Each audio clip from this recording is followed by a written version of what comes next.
Hello everybody, my name is MajorCalzone, and in today's video, I want to talk to you guys about the Halo Infinite campaign and my thoughts and opinions on it. So, at the time of me recording this, the campaign has been out for about 10 days, and by the time the video goes live, it will be exactly 10 days. And, I think my opinions have pretty much solidified.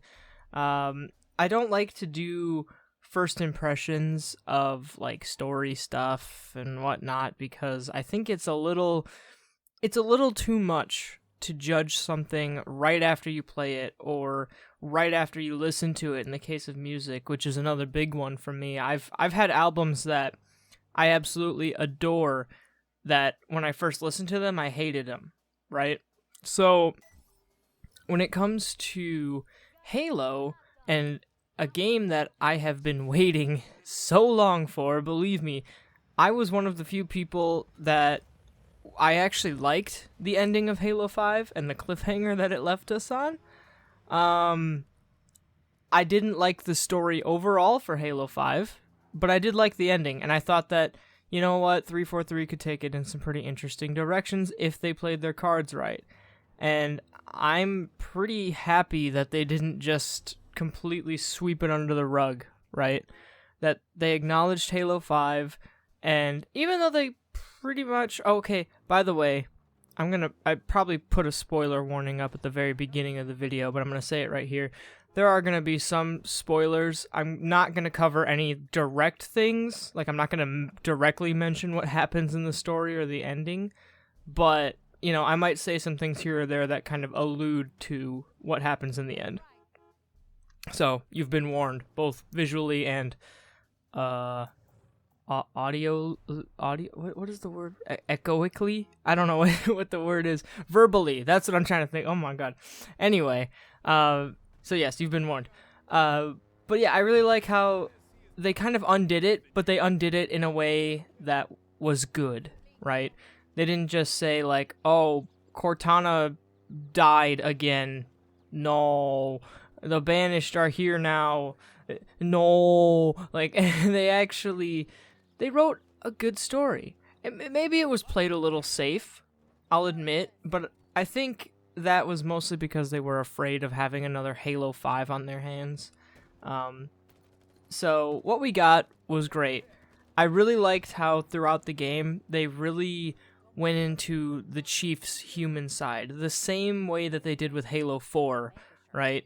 It was a situation of, like, seeing the Chief try to handle emotions and trying to see him try to figure out how he's going to cope with the loss of Cortana, and how he's going to cope with the weapon, which is essentially a perfect, exact reminder of everything he failed to do in saving Cortana at the end of Halo 4 and not bringing her back to the good side at the end of Halo 5, right? And there's one scene, and this isn't a major spoiler, with no context around it, it won't make sense, but there's a scene where the pilot, Brohammer, hugs Chief, and Chief kind of puts his arms up like he's going to hug him back, and then he just slowly kind of brings him back down. And I'm like, no! I'm like, bro, you should have hugged him back. But I'm a sucker for that kind of thing. It was one of the biggest reasons why I loved Halo 4 so much, especially at the ending of Halo 4 when Chief is talking to Lasky about, you know, being soldier versus being a human, whatever, and Chief's like, or Lasky is like, well, soldiers aren't machines, we're just people. And I think that really resonated with Chief, and so kind of seeing that idea kind of resonating within Chief's mind was huge. And the thing is he never directly talks about it. I shouldn't say that. There are some moments where he kind of talks about, like, I'm not sure what to do here, but almost everything comes through in the physical acting, right? The body language of Chief. He never directly says, like, oh my god, I don't know how to handle these emotions. I never learned how to do this because I've been a soldier my whole life. But it's like, you can just see it. in how he moves. And I think that one scene where he doesn't give Brohammer the hug, even though he kind of wants to, is huge. And I think that's the cleanest example of it. So that's really all I want to say on the story. I think it was good. Strong characters, strong relationships between those characters. I will say that I do think that the game was a little bit short, but I do believe we're going to be getting some campaign DLC. I think 343 has even said that they're going to do some campaign DLC, so, that problem will be remedied in time. I still think Halo 4 is the best out of all of 343's Halo games in terms of story, but Infinite is a very close second, because Infinite definitely echoed a lot of Halo 4 in its story. It was very much about the Chief and the weapon, and Chief trying to deal with his humanity and what it means to be a human to him. Even, he's never really had that chance before. He's always been a soldier, and now he's a soldier really without a war, except for fighting the Banished, obviously. So yeah, that's all I'm going to say on the story. It's good. If you're a fan of Halo, and for some ungodly reason you haven't bought Halo Infinite, I would highly recommend it for the story alone.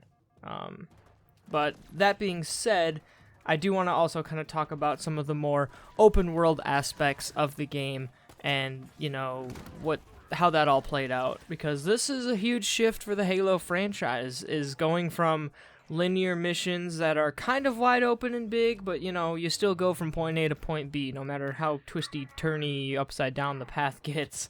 Halo, as a show of its age, really, it started 20 years ago, is just one level after another. That's how it's always been.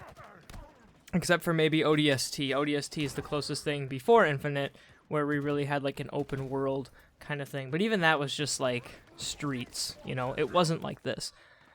And honestly, Halo Infinite's open world kind of blew me away. I think the systems that the game has are very basic, going to the bases and freeing the soldiers, and oh look, now you can teleport to this base, and oh look, there's all these other little side objectives that were discovered when you grabbed the base, and blah blah blah. I think those systems are very basic, but what isn't is the actual world itself. It is absolutely fucking huge. And I use that term lightly, okay? Or not, I don't use that term lightly, let me say that. I don't use that term lightly. When you stand on a mountain or a cliffside in Halo Infinite, and you just stop and you look out at the vista of the ring, it is awe-dropping. And I'm playing on a Series S, okay?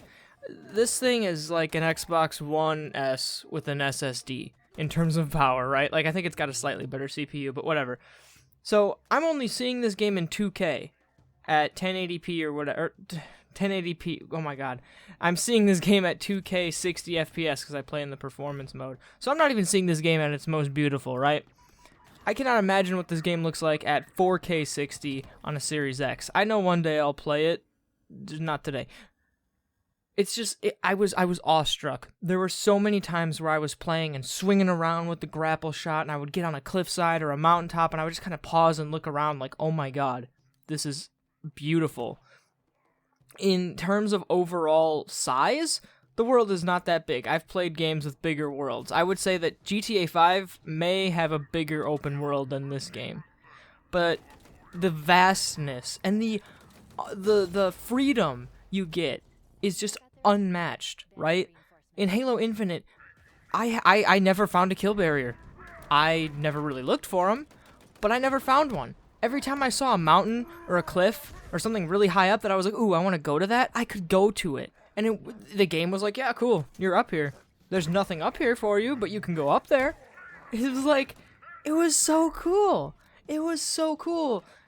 I was just blown away by the openness and the vastness and the freedom that the open world allowed me. I really have nothing else to say about it. If, swinging through the trees and the cliff sides of Zeta Halo at night and landing in on a group of brutes or, banished, whatever, it's great.